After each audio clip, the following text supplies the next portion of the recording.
Mau menyaksikan kajian Buya Yahya tanpa biaya internet? Segera pasang parabola Al-Bahjah TV di rumah Anda. Bebas biaya bulanan dan tanpa koneksi internet.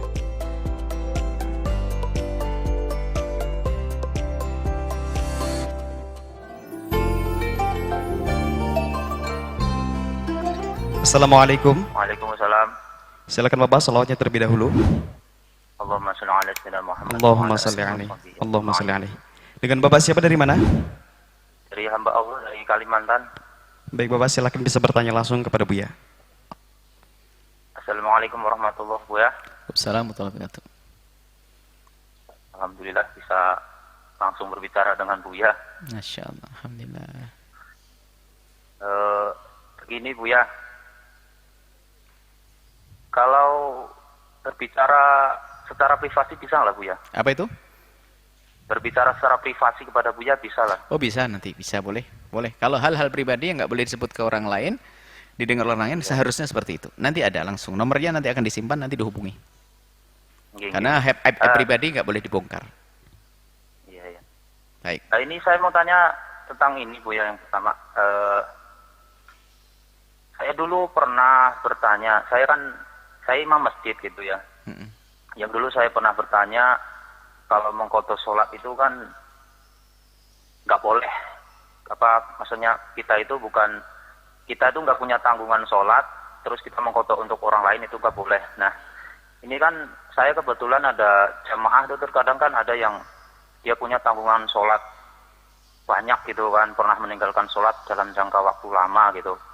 Nah, sebagaimana hukumnya yang Buya sampaikan kan, kalau orang punya tanggungan sholat wajib, dia nggak boleh melakukan sholat sunnah.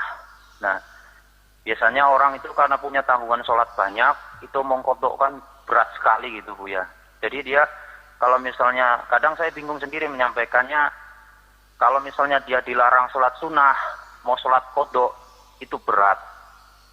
Nah, karena misalnya hukumnya begitu, misalnya nggak boleh sholat sunnah, akhirnya nggak sholat sunnah, nggak sholat qadha gitu. Jadi baiknya bagaimana gitu Buya. Baik, Masya Allah. Terus lalu ini Buya yang kedua, saya mau tanya masalah kewajiban berhaji itu ya. Kalau misalnya memang jelas orang itu sudah di luar tanggungan nafkah, di luar hutangnya, dia kan berkewajiban haji gitu kan. Nah, itu kalau menunda itu bagaimana hukumnya? Padahal dia sudah mampu, andaikan dia berangkat itu dia mampu gitu kan.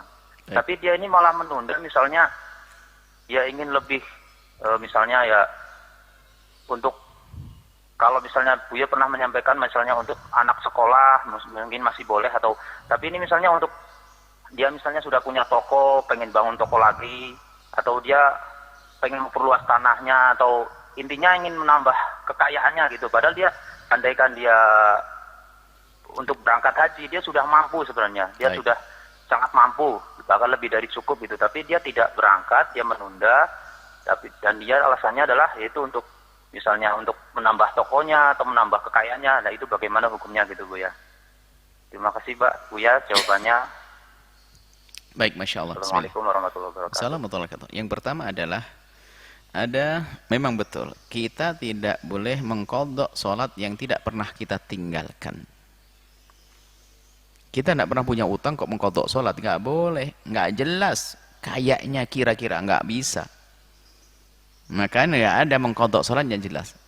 Kenapa disyariatkan sholat qabliyah ba'diyah? Itu untuk dijabr, untuk menutup kekurangan sholat fardu yang kita ragu kekhusyuannya, kurang konsentrasi, kurang apa ini, maka ditutup dengan qabliyah ba'di rawatib. Bukan mengarang-arang mengatakan sholat aku akan sholat barangkali di masa mudaku ada. Kalau nggak jelas-jelas, nggak wajib kita lakukan sholat sunnah qabliyah ba'diyah. Selesai. Nah, tapi ini pertanyaannya beda. Dia yakin punya utang banyak, tobat dia. Cuman kalau ngodok sholat sebanyak itu stres. Orang 20 tahun saja baru sadar umur 40. Umur 40, umur 35 baru sadar. Berarti kan mulai umur 15 sudah 20 tahun. Nah, ini gimana ini? Maka memang kaidahnya adalah sebisa mungkin qadha semuanya. Kalau nggak bisa, bolehlah dicicil. Kemudian memang kaidahnya begitu, sholat sunnah nggak boleh, karena masih punya utang. Tapi di dalam mensiasati orang yang semacam itu, ya jangan hukumnya kaku seperti itu, pertama, motivasi bahwasanya boleh sholat sunnah, tapi hendaknya jangan lupa, misalnya kalau sholat sunnahmu adalah qobliyah, ba'diyahnya nanti kodok ya, gitu. Ditukar gitu. Jadi dia tetap merasakan sholat sunnah, dan dia merasakan sholat kodok. Kodok boleh setelah asar misalnya, kan qobliyah asar ada. Jadi setelah qobliyah asar nanti ba'diyahnya setelah, ya, atau setelah dilakukan sebelumnya semuanya. Sebab sholat kodok itu boleh biarpun setelah asar. Jadi diajari begitu. Karena memang kalau kita pakai hukumnya begitu nggak sah. Tapi ini insya Allah akan dapatkan pahala karena dalam masalah mensiasati. Yang jelas kodoknya paling tidak. Jadi kalau kamu melakukan salat sunnah, qobliyah, tapi tentunya harus pakai kodok juga. Jangan sampai gara-gara ditakut-takuti apa kodok enggak, qobliyah ba'diyah juga enggak. Betul yang Anda tanyakan, perlu mensiasati. Bagi membaca kitab fikih ini ternyata para ulama dalam mensiasati. Yang katanya wajib fauran bagi orang yang meninggalkan sholat dengan terang-terangan, menantang, nggak mau sholat, maka itu adalah dengan cara zalim, maka dia wajib mengqadha spontan. Nah, orang baru hijrah suruh sholat 50 waktu, apa 500 waktu, apa 20 tahun, 30 tahun, streslah dia. Jadi perlu disiasati nanti ya. Jadi boleh izinkan dia untuk mengatakan, oh enggak apa-apa, bahkan sholatlah qobliyah, tapi niatnya adalah niat fardu. Dari 2 sholat duhur, qobliyah duhur menjadi 4 fardu duhur. Dan pahamkan ke dia, pahalanya adalah bukan sekedar lipatkan 2 kali, berlipat-lipat, nggak ada bandingannya. Kalau Anda melakukan sholat qobliyah dapat pahala besar.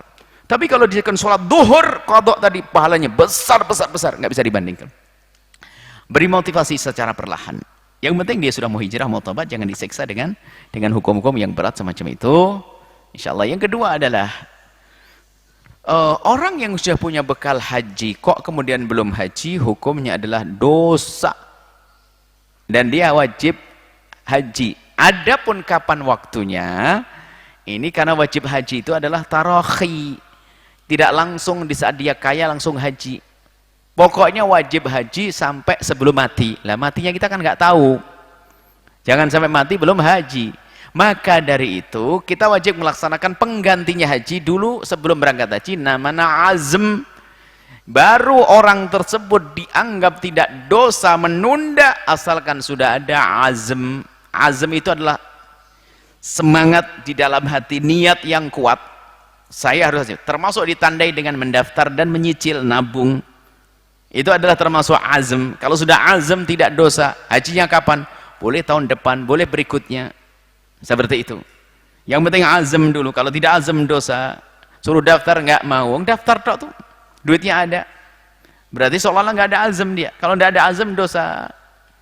Jadi menunda boleh, biarpun kita kaya raya hari ini, kita boleh tahun depan, tahun berikutnya. Misalnya anak saya masih kecil banget, saya tunggu 4 tahun lagi deh. Dalam dugaan kita insya Allah panjang umur sampai di sana. Kecuali memang mau mati nggak boleh. Misalnya apa? Saya mau misalnya apa? Mau dikisos 2 tahun lagi, dikisos. Berarti kan bakal mati. Berarti setelah kisos nggak boleh dia niat hajinya. Misalnya dia mau dikisos, dia melakukan satu pelanggaran, dikisos awal apa bulan apa?